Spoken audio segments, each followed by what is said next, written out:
আসসালামু আলাইকুম। আপডেট বাংলা সংবাদে স্বাগতম। শুরুতে জানিয়ে দেব সংবাদ শিরোনাম। প্রথমে জানিয়ে দেব আওয়ামী লীগ নেতা এখন জামাত ইসলামের ওয়ার্ড আমির।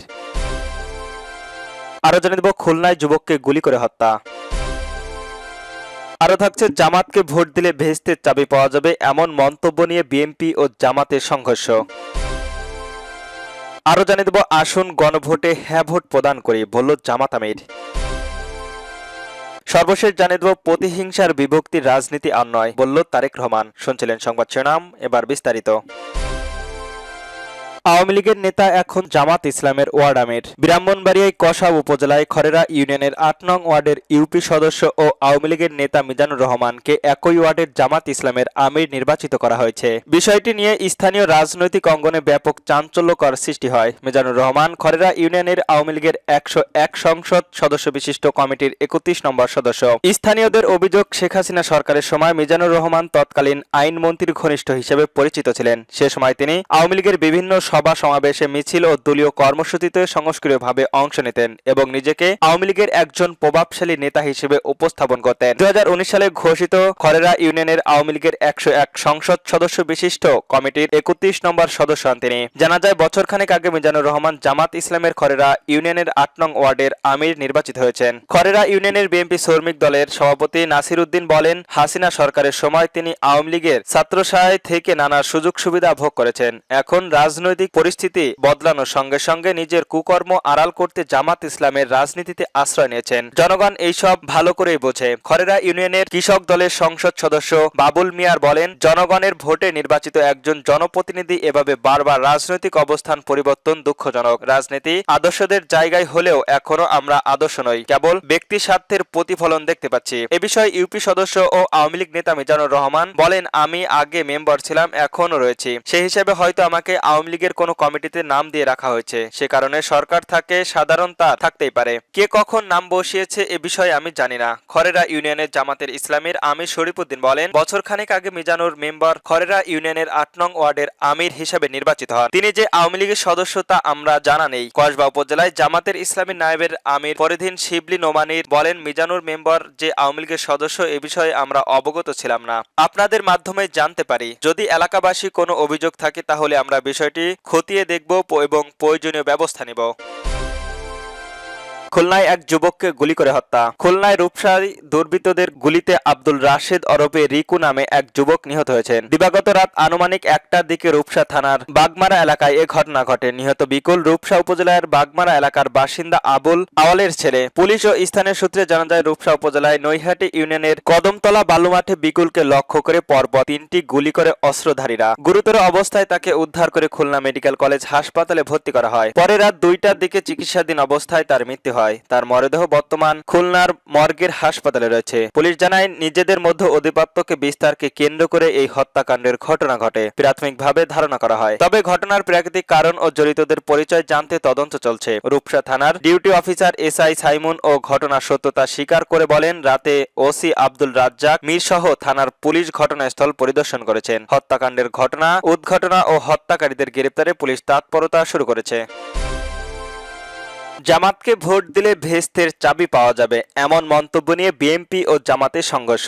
ভোলায় লালমোহর রাতে জামাতকে ভোট দিলে বেহেশতের চাবি পাওয়া যাবে এমন একটি মন্তব্যকে কেন্দ্র করে বিএনপি ও জামাতের নেতাকর্মীদের মধ্যে দফায় দফায় সংঘর্ষের ঘটনা ঘটে। ভোলায় লালমোহন উপজেলার রামগঞ্জ ইউনিয়নের রায়চাঁদ বাজার এলাকায় রাতের ৮টার দিকে এই সংঘর্ষ শুরু হয়। সংঘর্ষে উভয় পক্ষে আহত অন্তত ৩০ জন নেতাকর্মী আহত হয়েছেন। আদালতে লালমোহন উপজেলায় স্বাস্থ্য কমপ্লেক্স ও ভোলা জেলায় সদর হাসপাতালে ভর্তি হয়েছেন। স্থানীয় সূত্রে জানা যায়, জামাত সমর্থক নির্বাচিত প্রচারণার সময় জামাতকে ভোট দিলে বেহেশতের চাবি পাওয়া যাবে এবং অন্য দলকে ভোট দিলে গুনাহ হবে এমন মন্তব্য করলে বিএনপি কর্মীদের সাথে কথা কাটাকাটি হয়, যা পরে সংঘর্ষের রূপ নেয়। লালমোহন উপজেলার বিএনপির পক্ষ থেকে দাবি করা হয়েছে, জামাত কর্মীরা ধর্মকে ব্যবহার করে সাধারণ মানুষকে বিভ্রান্তিকর করছে। অন্যদিকে জামাতের সমর্থীরা সংসদ সদস্য প্রার্থী মিজানুল হক এক সংবাদ সম্মেলনকে ঘটনার সুষ্ঠু তদন্ত ও বিচার দাবি করছেন। উল্লেখ্য, এর আগে নভেম্বর ২০২৫ বিএনপির মহাসচিব মির্জা ফখরুল ইসলাম আলমগীরও ভোটের জন্য এবং ভোটের সাথে জান্নাত ও বেহেশতকে যুক্ত করে মানুষকে বিভ্রান্ত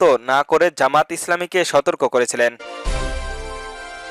আসুন গণভোটে হ্যাঁ ভোট প্রদান করি, বলল জামাত আমির। জামাতের আমির ডাক্তার শফিকুল রহমান বলেছেন, গণভোট মানে জনগণের সরাসরি মতামত, গণভোট মানে জনগণের নিয়ন্ত্রণ রাষ্ট্র, হ্যাঁ ভোটের মানে ভবিষ্যৎ প্রজন্মের জন্য নিরাপদ মর্যাদা সম্পূর্ণ বাংলাদেশ নিশ্চিত করা। আসুন দলমত নির্বিশেষে দেশ ও জাতির বৃহত্তম স্বার্থে আমরা সবাই গণভোট হ্যাঁ ভোট প্রদান করি। আপনার একটি ভোটই হতে পারে সত্য ও ন্যায়ের বিজয়ের প্রধান হাতিয়ার। গতকাল জামাত আমির ডক্টর শফিকুল রহমান ফেসবুকে দেওয়া এক পোস্টে এসব কথা বলেন। পোস্টে জামাত আমির আরো বলেন, আমি দৃঢ়ভাবে বিশ্বাস করি হ্যাঁ ভোট মানে পরিবর্তনের পক্ষে অবস্থান, হ্যাঁ ভোট মানুষের জুলাই সনদের পক্ষে অবস্থান, হ্যাঁ ভোট মানে ন্যায় ভিত্তিক রাষ্ট্র গঠনের পথে এগিয়ে যাওয়া, হ্যাঁ ভোট মানে ভবিষ্যৎ প্রজন্মের জন্য একটি নিরাপদ ও মর্যাদা সম্পূর্ণ বাংলাদেশ নিশ্চিত করা। আসুন দলমত নির্বিশেষে দেশ ও জাতির বৃহত্তম স্বার্থে সবাই গণভোট হ্যাঁ ভোট প্রদান করি। আপনার একটি ভোটই হতে পারে সৎ ও ন্যায়ের বিজয়ের প্রধান হাতিয়ার। তিনি বলেন, আজ আমরা ইতিহাসের এক গুরুত্বপূর্ণ সন্ধিক্ষণে দাঁড়িয়ে রয়েছি। গণভোটের মাধ্যমে আমরা অন্যায়, জুলুম ও স্বৈরাচারের বিপরীতে ন্যায়, ইনসাফ ও জনগণের অধিকার প্রতিষ্ঠিত সুযোগ পেয়েছি।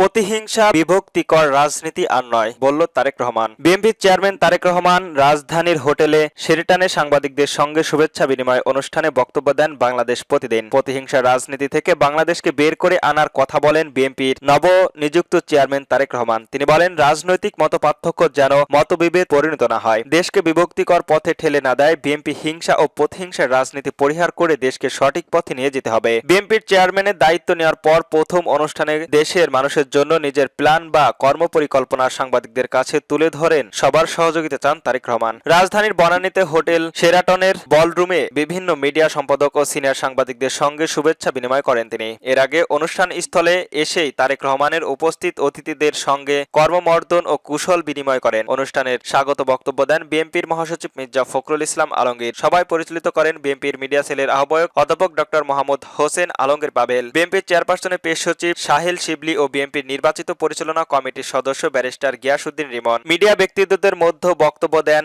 যাই দিন সম্পাদক শফিকুল হোসেন, ডেইলি স্টার সম্পাদক মাহফুজ আলম ছাড়াও অন্যান্য পত্রিকার সম্পাদকরা। সম্পাদকদের বক্তব্যের পর 10 মিনিটের জন্য অডিয়েন্সের মাইক পাঠিয়ে উপস্থিতদের সাংবাদিকদের খোলা মনে প্রশ্ন করার সুযোগ দিয়েছেন। প্রতিটি প্রশ্নের উত্তর দেন বিএনপির শীর্ষ নেতা। তারেক রহমানের বক্তব্যে বলেন, আমরা এক পাশে 1981 সালের একটি জানাজা, আর এক পাশে 2025 সালের 31শে ডিসেম্বরের জানাজা এবং তৃতীয় অংশে 2024 সালের 5ই আগস্ট। এসব ঘটনাকে সামনে রেখে বোঝা যায় আগের অবস্থান ফেরার কোনো প্রয়োজন নেই। বাংলাদেশের ইতিমধ্যে যে মূল্য দিয়েছে, বিশেষ করে 5ই আগস্ট ঘটনা শত রাজনীতিকে অনুভব ভাবতে বাধ্য হয়েছে। সব রাজনৈতিকের পক্ষে এবং বিপক্ষে আলোচনার মাধ্যমে সমাধান খোঁজার আহ্বান জানিয়েছেন বিএনপির চেয়ারপারসন। মতপার্থক্য থাকতে পারে, কিন্তু সেটি কোনোভাবেই মতবিভেদ বা জাতিকে বিভক্ত করার পর্যায়ে না। 5ই আগস্টে দেখেছি তারা পরিণত কি হতে পারে। তিনি বলেন, নতুন প্রজন্মে আসার খোঁজ রয়েছে, এই প্রজন্মই একটি দিক নির্দেশনা খুঁজছে।